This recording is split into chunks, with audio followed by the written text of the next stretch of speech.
जी अस्सलाम वालेकुम। की हाल जे? ठीक ठाक फिटफाट जे। खबर है अज तक के पीटीआई का अब्दुल्ला तार साहब ਨੂੰ ਜਿਵੇਂ ਅੱਜ ਜਿਹੜਾ ਲਾਹੌਰ ਦੇ ਵਿੱਚ ਮਾਰਕੀਟ ਦੇ ਹਲਾਕ ਕੀਤਾ ਗਿਆ ਹੈ, ਫੈਰ ਮਾਰੇ ਗਏ ਨੇ ਉਹਨੂੰ ਪੀਟੀਆਈ ਦਾ ਕਾੜੇ ਤੋਂ।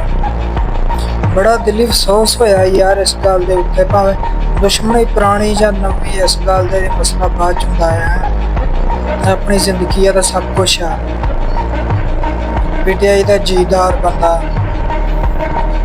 ਤੇ ਬੜਾ ਅਫਸੋਸ ਹੋਇਆ। ਨਾਲੇ ਮੈਂ ਤੁਹਾਨੂੰ ਆਵਾਮ ਵਾਸਤੇ ਗੱਲ ਖੋਲ ਕਰਨਾ ਚਾਹੁੰਦਾ ਤਾਂ ਕਿ ਆਵਾਮ ਇਹਨਾਂ ਮਸਲਿਆਂ ਦੇ ਵਿੱਚ ਨਾ ਪਿਆ ਕਰੇ, ਤਾਂ ਕਿ ਜਿਹੜੇ ਵੀ ਸਿਆਸਤਦਾਨ ਹੁੰਦੇ ਨੇ ਨਾ, ਤੇ ਸਿਆਸਤਦਾਨ ਜਿਹੜੇ ਹੁੰਦੇ ਨੇ ਇਹਨਾਂ ਦਾ ਲੜਨਾ ਮਰਨਾ ਇੱਕ ਬਰਾਬਰ ਹੁੰਦਾ ਹੈ।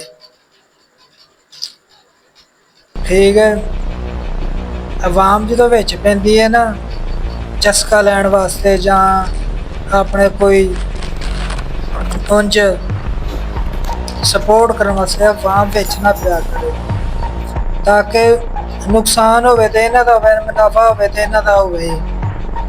ਆਵਾਮ ਜਦੋਂ ਵਿੱਚ ਪੈਂਦੀ ਹੈ ਫਿਰ ਆਵਾਮ ਦਾ ਵੀ ਨਾਲ ਹੀ ਨੁਕਸਾਨ ਹੁੰਦਾ ਹੈ, ਨਾਲ ਇਹਨਾਂ ਦਾ ਵੀ ਹੁੰਦਾ ਹੈ। ਸਮਝ ਇਹਨਾਂ ਦਾ ਘੱਟ ਹੀ ਹੁੰਦਾ ਹੈ, ਆਵਾਮ ਦਾ ਜ਼ਿਆਦਾ ਹੁੰਦਾ ਹੈ।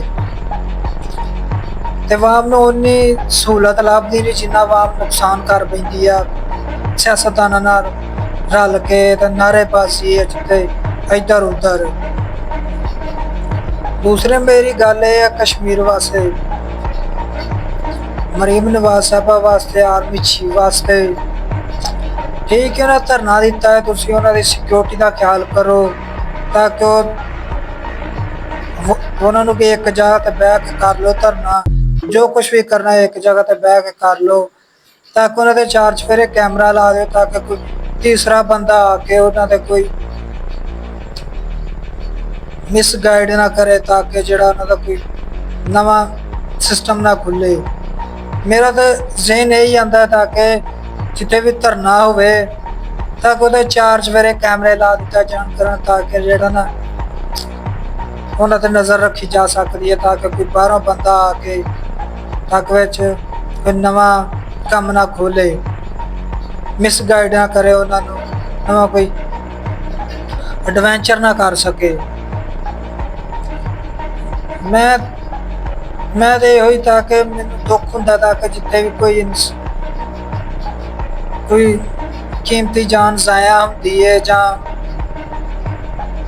ਕਿਤੇ ਵੀ ਕੋਈ ਮਸਲਾ ਮਸਾਇਲ ਹੁੰਦਾ ਹੈ ਮੁਸਲਮਾਨ ਮੁਲਕ ਜਾਂ ਗੈਰ ਮੁਸਲਿਮ ਵਿੱਚ, ਬੜਾ ਦਿਲੀ ਦੁੱਖ ਹੁੰਦਾ ਹੈ, ਅਫਸੋਸ